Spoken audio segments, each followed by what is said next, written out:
ça va bien? Moi oui, donc aujourd'hui on se retrouve pour ce qui est mon dernier bum date. Et oui, déjà, on dirait que c'est hier que je vous ai annoncé que j'étais enceinte ou que j'attendais une fille.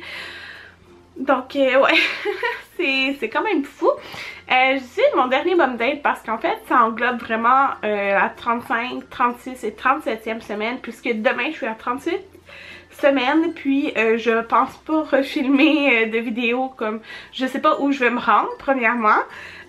Une question qui était extrêmement demandée, c'était à combien je m'étais rendue à Jaden et Maverick, et les deux c'est à 39 et 2 jours. Ça veut pas dire que ça sera pas ça. Que ça va être ça pour Amanda. Tu sais, je pourrais dépasser mon terme qui est le 24 avril en passant, pour ceux qui me le demandent très souvent. Mais c'est ça. Je pense pas refilmer un autre bum date d'ici là. Vous allez juste suivre comme ma grossesse, le reste de ma grossesse, très peu de reste de ma grossesse à travers mes vlogs si ça vous intéresse. Donc en fait j'ai pas mal de choses à vous dire. J'ai tout écrit pour rien oublier, mais c'est parce que ça englobe 3 suivis dans le fond, parce que maintenant je suis suivie aux semaines. Donc ouais, j'ai commencé avec en fait à la 35e semaine. C'est maintenant que je vous annonce une décision qu'on a prise. Je l'ai dit à quelqu'un qui avait deviné sur Instagram, donc c'est sûr qu'il y en a d'entre vous qui ont deviné, qui ont vu en fait. C'est que une de mes deux sages-femmes m'a proposé quelque chose que je n'avais juste pas pensé du tout à cette possibilité là, parce que tu sais, quand tu accouches à l'hôpital, ben c'est sûr qu'on ne demande pas si tu veux sortir le bébé toi-même ou que ton conjoint sorte le bébé. Donc c'est ça qu'elle m'a proposé en fait. Elle m'a demandé si je voulais moi-même sortir le bébé, genre vraiment comme à la dernière poussée. Prendre le bébé puis le déposer sur moi, ou même que Anthony m'accouche, dans le fond que c'est lui qui sorte le bébé. J'avais jamais comme pensé à cette possibilité, mais quand elle me dit ça, j'étais comme oh mon dieu, genre ça me tente vraiment genre de vivre ça. Dans le fond, moi j'aurais pu vouloir la mettre sur moi-même, mais j'aimais vraiment le fait que Anthony pouvait participer. Puis c'est la seule fois que j'avais pas porté Anthony dans le bureau quand elle a dit ça. Fait que je lui ai dit après, puis Anthony il voulait vraiment le faire, il était vraiment comme heureux de l'idée, tu sais, que c'est lui qui va accoucher sa fille, tu sais, puis qui va la déposer sur moi et tout ça. Donc en fait c'est comme s'il n'y a pas de complications, c'est-à-dire si elle voit que comme il y a un tour de cordon ou quelque chose, ben tu sais, il pourra pas lui la prendre puis la mettre sur moi. Mais comme s'il n'y a aucune complication, c'est ça qui va arriver. Puis dans le fond, comment ça fonctionne, c'est que bon, si vous avez déjà accouché sans épidural, vous savez ce qu'est l'anneau de feu. Je sais pas si on vous a déjà dit ce terme, mais moi c'était le terme qu'il m'avait dit à l'hôpital et c'est réellement ça. L'anneau de feu, c'est comme avant que tu fasses ta dernière poussée, avant que toute la tête et le corps sortent, ben c'est comme quand je sais pas si j'écris bien là, mais quand la tête du bébé va comme pousser, mais elle va genre rester là, puis après tu vas faire ta poussée puis que le bébé sort au complet. Donc après cette poussée là, ben c'est Anthony qui va être il va être à côté déjà, mais c'est elle va laisser place à Anthony, puis c'est Anthony qui va comme accueillir Amanda puis la mettre sur moi. Fait que je trouvais que c'était vraiment un beau moment à vivre. Ouais, fait que ça fait vraiment participer Anthony dans l'accouchement, ce que j'aime vraiment beaucoup. Puis justement à mon suivi d'hier, ils ont plein de photos de bébé et tout ça sur le mur. Puis il y avait une photo qui me disait ah regarde comme cette photo là, c'est le père qui prend le bébé, puis c'est tellement, ça a l'air tellement d'être un beau moment, fait que ça me tente vraiment. Donc ça c'est ce qu'elle m'avait proposé, puis j'étais comme oui, je veux vraiment ça. Donc ça c'est la 35e semaine. Là bébé était vraiment engagé dans le bassin, donc elle me disait que c'est un bon signe, dans le sens que il y a pas mal moins de chances que quand elle est dans le bassin qu'elle se revire de bord, ce qui était comme ma crainte, tu sais. Fait que c'est ça. Ça c'est pour la 35e semaine. Puis pour tous mes suivis, dans le fond, la hauteur utérine se suivait pas mal. Mais la 36 semaines, dans le fond, quand elle a pris ma hauteur utérine était plus haute de 1,5 je pense, 37,5 au lieu de 36. Puis c'est ça qui m'a dit que j'avais l'air d'avoir vraiment un grand bébé parce que dans le fond, en plus de ça, le bébé, normalement à ce stade-là, des fois la hauteur utérine elle baisse un petit peu. Elle suit pas totalement parce que le bébé est engagé, puis là le bébé est encore plus engagé. Mais bon, j'ai eu mon suivi hier, puis en fin de compte, hier j'étais encore à la même chose. Donc, des fois c'est juste la position du bébé aussi là. Mais c'est ça, je semblais vraiment avoir un grand bébé. Je sais pas pour gros, mais un grand bébé parce que la tête était vraiment encore plus engagée. Puis son corps il montait vraiment haut. Fait que je sais pas si Amanda sera la plus grande de mes enfants. Ça serait quand même drôle, mais tu sais, Anthony est 6 pieds 1. Fait que moi, mon père il est grand, là, donc ça se pourrait bien. Donc à 36 semaines, ça j'avais vraiment plusieurs fausses contractions. Tu sais, c'était pas douloureux. Puis là, je lui ai demandé, tu sais, est-ce qu'on... J'étais comme excitée à voir si j'avais du travail de fait. Puis là, elle m'a expliqué que avec les sages-femmes, ils vérifient vraiment moins d'emblée que, exemple, au médecin. Moi, au médecin, tu sais, je sais là que tu as le droit de dire non que tu veux pas ou tu sais à plein de choses, sauf que ils te le disent comme pas vraiment, tu sais, c'est juste comme on fait ça, t'sais. Je sais pas si vous comprenez ce que je veux dire là. Mais fait que dans le fond, elle me dit qu'ils vérifient pas d'emblée le col, à moins que tu sais on doute qu'il y a vraiment beaucoup de travail de fait et tout ça, mais qu'ils vérifient pas même quasiment jusqu'à terme, à moins qu'on le veuille. Fait que j'ai fait, là j'étais à 36 et quelque chose, fait que j'étais comme bon, ok, on checkera pas. De toute façon, je pensais pas comme qu'il y avait du travail de fait nécessairement. J'ai fait le test pour le streptocoque. Donc, ça, c'est juste parce qu'il faut que tu aies un antibiotique. Je pense quand que t'accouches. Mais hier, dans le fond, hier, elle m'avait dit qu'il était négatif. Donc comme tous mes derniers accouchements. J'ai fait un pipi pour voir les protéines dans mon urine et le sucre. Puis tout était beau. Puis même hier, elle m'a dit que quand j'ai fait le test de diabète, j'étais vraiment très loin de faire du diabète. C'est ça.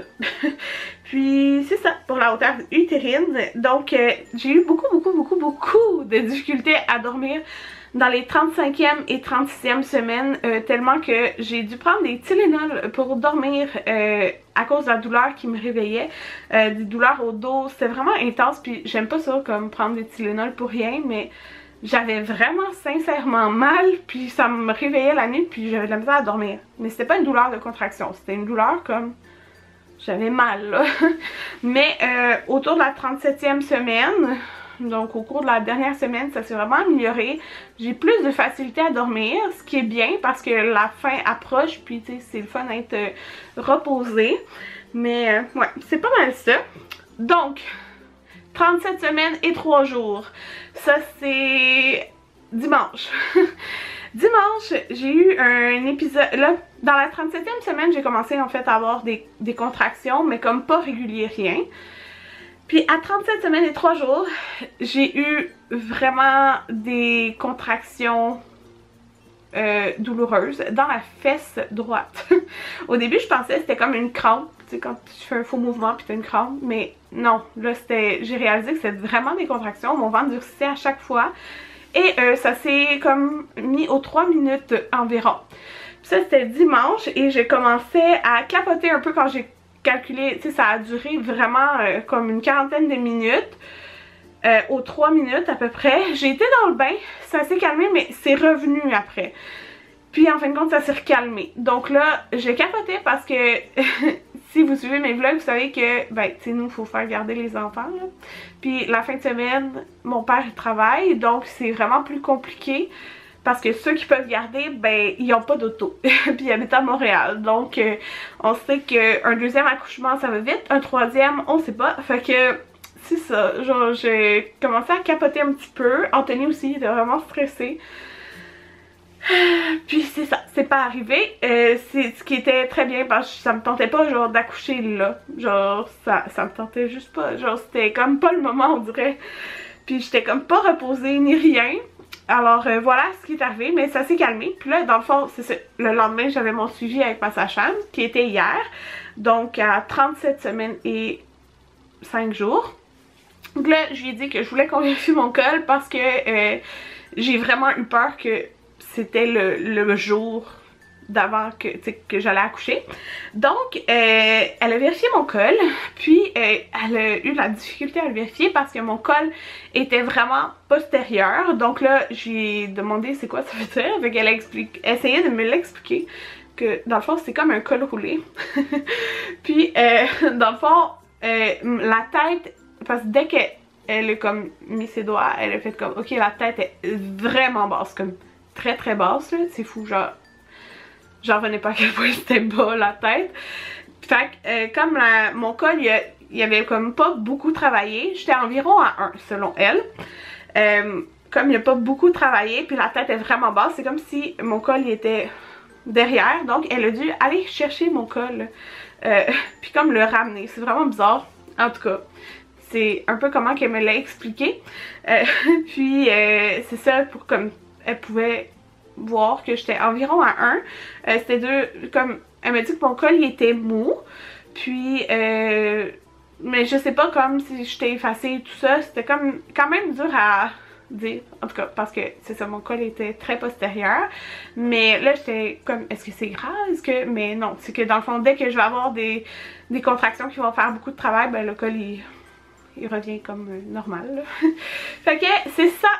Donc j'étais contente. Ben genre je suis pas pressée d'accoucher, genre je pourrais accoucher j'aimerais ça accoucher la semaine prochaine, comme pas comme nécessairement là. Donc j'étais quand même contente de savoir que ça avait travaillé un petit peu parce que j'ai comme un peu souffert la veille. Pas beaucoup mais quand même, tu sais, quand j'avais les contractions dans la fesse, il fallait que j'arrête de bouger genre. Ok, c'est ça. Puis là, elle m'a proposé aussi, elle m'a demandé si je voulais des photos. Fait que j'ai dit que ben j'avais pas de photographe comme pour venir prendre des photos, mais elle m'a dit qu'il y a des... Parce que dans le fond, il y a des sages-femmes, mais il y a aussi des aides, je sais pas comment ils appellent le nom complet, mais comme des personnes qui travaillent à la maison de naissance aussi, qui viennent aider dans le fond. Puis que si je veux, ben dans le fond, subtilement elle peut venir puis elle peut prendre des photos, exemple avec mon téléphone ou mon appareil photo. Fait que j'étais comme, ben oui, genre. Au pire, si si je veux pas, je dirais non. Puis si je le sens pas que je veux quelqu'un de plus, mettons, dans la salle pour prendre des photos. Mais sinon, comme... Tu sais, si je l'aime pas la photo, je la publierai pas nulle part, mais comme je trouvais que c'était une bonne idée parce que à mon premier accouchement, quand j'ai demandé à la médecin si on pouvait filmer genre l'accouchement, elle voulait pas qu'on la voie dans la vidéo, fait que je suis comme ok, on va laisser faire, genre c'est un petit peu compliqué là. Fait que ça c'était à Jayden quand j'ai accouché de Jayden. Donc c'est ça, fait que là cette fois-ci, c'est ça, j'aimerais ça dans le fond juste prendre des petites photos comme ça avec mon sel. De toute façon, je prends des belles photos. Puis, tu sais, si je sentirais le besoin de les publier, ça va vraiment dépendre de quoi j'ai l'air, sa photo. Dans le sens que si on me voit toute tout nue, non, tu sais, je publierai pas ça. Mais bref, ça va me faire des petits souvenirs. Alors, c'est ça. C'est pas mal tout. Dans le fond, c'est ça, le premier hauteur utérine, puis j'étais à la même chose à peu près. Ouais, on a pris mon rendez-vous dans 1 semaine. On sait pas si je vais me rendre dans 1 semaine ou que je vais accoucher avant. J'ai eu aussi un petit épisode, j'ai oublié de vous en parler là, mais j'en ai parlé en vlog, que je pensais accoucher parce que je pensais avoir perdu mes os, mais ça a l'air que non. Soit je m'étais fait pipi dessus, ou que c'était de l'eau du bain aussi parce que j'avais pris un bain. Mais bon, c'était pas du liquide. Ma poche n'avait pas fissuré, donc ça c'est correct. Ça a été un épisode vraiment stressant parce que c'est arrivé à minuit puis j'étais comme... Même pas à 37 semaines, j'étais genre à 3 jours de 37 semaines. Que genre je pouvais même pas accoucher en maison de naissance, donc c'est ça. Ça m'a comme stressé ce moment-là. Mais c'est pas mal tout. Alors on va finir le vlog maintenant. Je vais vous revoir dans une prochaine vidéo. Donc voilà, la fin approche pour cette 3e grossesse qui est probablement l'avant-dernière en fait, parce que on a toujours dit qu'on voulait 4 enfants, puis là après on était comme ben peut-être 5, mais non, on va s'arrêter à 4. Donc ouais, je trouve que c'est le fun. C'est une grande famille sans faire que on doit changer tout plein de choses quand que c'est plus de 4 enfants là. Donc ouais, c'est ça, on s'enligne pas mal pour 4 enfants, mais le 4e enfant ne sera vraiment pas tout de suite. Mais c'est ça. On a bien hâte de voir notre petite Amanda, de voir à qui elle va ressembler, tout ça. Alors j'espère que vous avez autant hâte que moi. Fait qu'on finit en vous montrant ma bédaine. Puis c'est ça, je vous dis bye bye! Donc voilà ma bédaine de 38 semaines demain. Fait qu'il y a 37 semaines et 6 jours. Ma petite robe rose maternité. On me demande souvent quelle grandeur je prends. C'est médium en passant. Fait que voilà ma petite bédaine qui a descendu.